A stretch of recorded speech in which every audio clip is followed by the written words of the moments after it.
छत्तीसगढ़ का दुर्ग जिला जो एजुकेशन हब के नाम से मशहूर है, जिसकी स्थिति अब बदहाली की ओर अग्रसर है। हालत इतनी खराब है कि पूर्व मुख्यमंत्री भूपेश बघेल के क्षेत्र यानी पाटन के सरकारी स्कूलों की दुर्दशा ने शिक्षा प्रणाली की सच्चाई उजागर कर दी है। पाटन के शासकीय प्राथमिक शाला परेवाडी में पहली से 5वीं तक के बच्चे एक ही कमरे में पढ़ने को मजबूर हैं। अलग अलग कक्षाओं का कोई इंतजाम नहीं है। बच्चे बरामदे में बैठकर पढ़ाई करने पर मजबूर हैं। परेवाडी में एक कक्ष में वहाँ दर संख्या भी 35-40 ही है और वहाँ पर 2 शिक्षक हैं। वहाँ पर नवीन भवन या अतिरिक्त कक्ष के लिए प्रस्ताव गया हुआ पिछले वर्ष से, और जैसे ही वहाँ से स्वीकृति प्राप्त होगी नवीन भवन या अतिरिक्त कक्ष बनेंगे तो कक्षाएं सुचारू रूप से संचालित होगा। तब तक इस तरह की वैकल्पिक व्यवस्था हुई है। आइए देखते हैं हमारे संभाग ब्यूरो मनोज देवांगन की खास रिपोर्ट। छत्तीसगढ़ का दुर्ग जिला एक ऐसा जिला माना जाता है जो पूरे देश में शिक्षा का हब के रूप में देखा जाता है। यहाँ आईआईटी से लेकर बड़े बड़े स्कूल और कॉलेज यहाँ स्थापित हैं। और वहीं अगर हम जमीनी हकीकत की बात करें तो आज हम पाटन ब्लॉक के एक ग्राम पंचायत परेवाडी के स्कूल में पहुंचे हैं। और वो स्कूल की का जो हालत है और जो उसकी बदहाली का जो नज़ारा है, हम आपको उसको दिखाने जा रहे हैं। और किस तरह की यहाँ की शिक्षा व्यवस्था है, जिसका शिक्षा विभाग और सरकार दम भरते हुए नजर आती है, उस शिक्षा का आप हाल आज आपको दिखाते हैं। ये एक परेवाडी स्कूल है। परेवाडी स्कूल में यहाँ 2 टीचर हैं और यहाँ 1 से लेकर के प्राथमिक शाला है, 1 से लेकर के 5वीं क्लास तक के बच्चे यहाँ बैठते हैं। बच्चे जो यहाँ आप देख पा रहे होंगे कि जिस तरह से यहाँ बच्चे हैं, वो बरामदे में बैठे हुए हैं। यहाँ जो अब मैं आपको सुन करके बिल्कुल शॉक लगेगा कि ये जो बच्चे हैं, वो क्लास 1 और 2 के बच्चे हैं। ये जो बच्चे हैं क्लास पहली और दूसरी के बच्चे हैं। और जो शिक्षा विभाग जो है या शिक्षा अधिनियम के तहत जो बच्चों की पढ़ाई और उनके उच्च विकास के लिए जो बात की जाती है, उस शिक्षा का आप हाल देखिए कि एक साथ पहली और कक्षा दूसरी के बच्चे एक साथ बरामदे में बैठे हैं। ये एक कक्ष है जिस कक्ष में हम प्रवेश कर रहे हैं। ये एक ही कक्ष है, इसको 2 पार्टीशन में पार्टीशन किया गया है। अलमारी देख रहे होंगे आप, ये अलमारी इसलिए रखा गया है कि ये पार्टीशन हो सके। इस तरफ जो हेडमास्टर हैं उनका एक टेबल लगा है, कुर्सी लगा है, और यहीं वो अपना जो जो भी कार्य होते हैं वो यहाँ पे संचालित करते हैं। और उसी कक्ष में ये पार्टीशन करने के बाद यहाँ पे बच्चे बैठे हुए हैं। यहाँ बच्चे जो बैठे हैं, यहाँ 3 कक्षा जो है वो लगी हुई है। क्लास तीसरी, चौथी और 5वीं के बच्चे बैठे हुए हैं।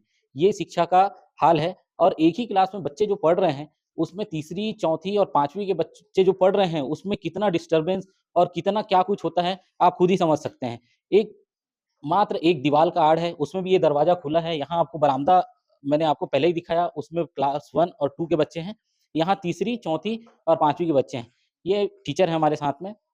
कितना चैलेंजिंग है सर, 3-3 क्लास आप हैंडल करते हैं और एक साथ बच्चे बैठे हुए हैं। तीसरी कक्षा, चौथी कक्षा और 5वीं कक्षा, कैसे पढ़ाते हैं आप?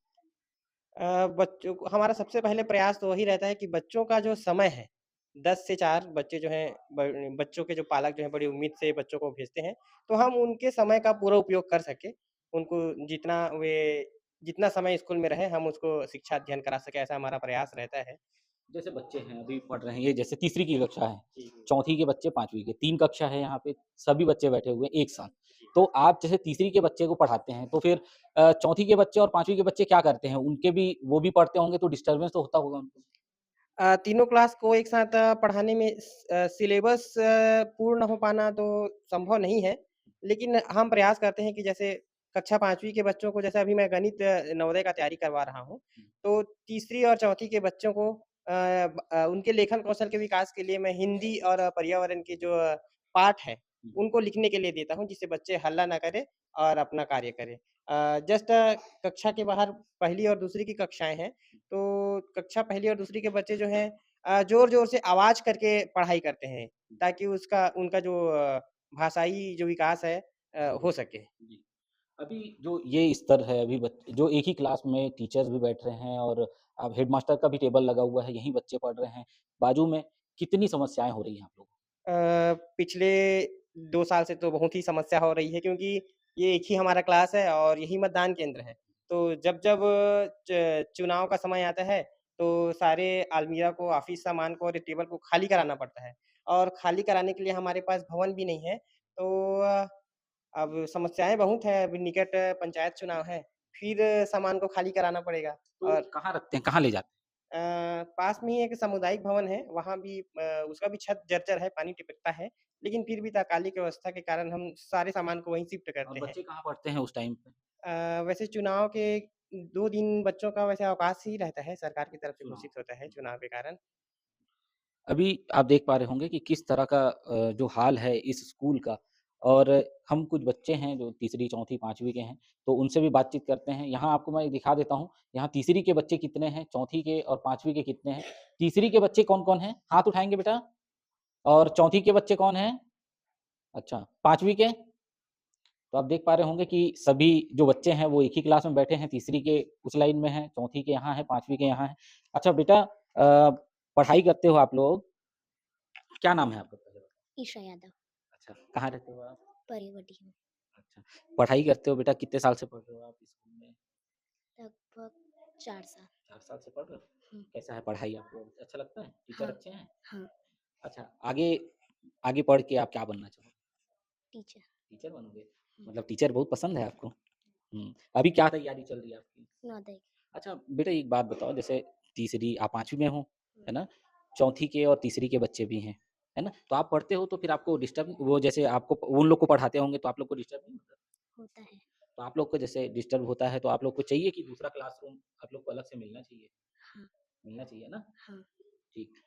देख पा रहे होंगे कि बच्चे किस तरह से बड़े मासूम बच्चे हैं, छोटे-छोटे बच्चे हैं और उनका भविष्य जो है शिक्षा अधिकार अधिनियम के तहत आप देख पा रहे होंगे कि कितनी बदहाली में ये लोग बच्चे पढ़ रहे हैं और बच्चों के सपने भी बहुत ऊँचे हैं, बड़े हैं और उसको पूरा करने के लिए वो इस बदहाली में भी पढ़ने को मजबूर हैं।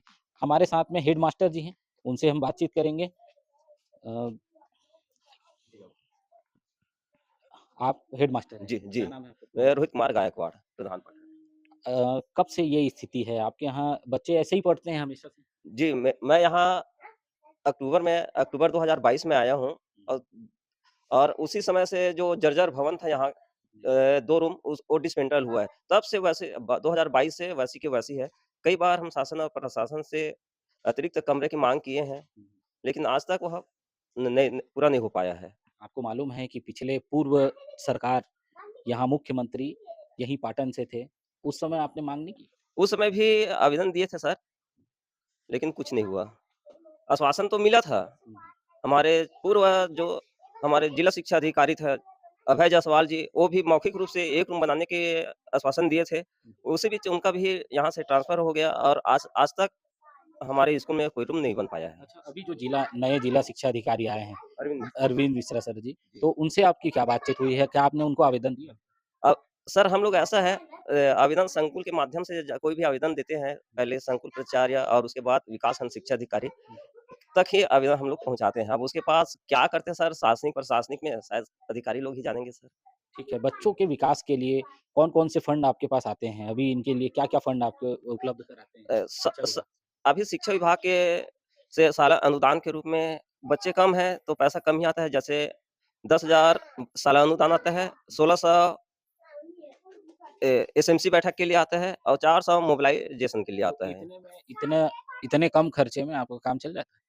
अब चलाना पड़ता है सर, कैसे करेंगे? कुछ तो अपने हमारे भी जब से चला चला जाता है। यहाँ तो स्टेशनरी खरीदना पड़ता है, आए दिन ताला टूटे रहते हैं। पानी नल तो आए दिन यहाँ बंदर इतना आतंकवाद है सर बंदर का कि आए दिन पानी की टंकी फोड़ देते हैं, नल को तोड़ देते हैं, ताला तोड़ देते हैं। अच्छा, मैं अभी आपके स्कूल में जब ऐसे ही भ्रमण कर रहा था, तो मेरे को दिखा शौचालय की भी स्थिति थोड़ी खराब दिख रही है।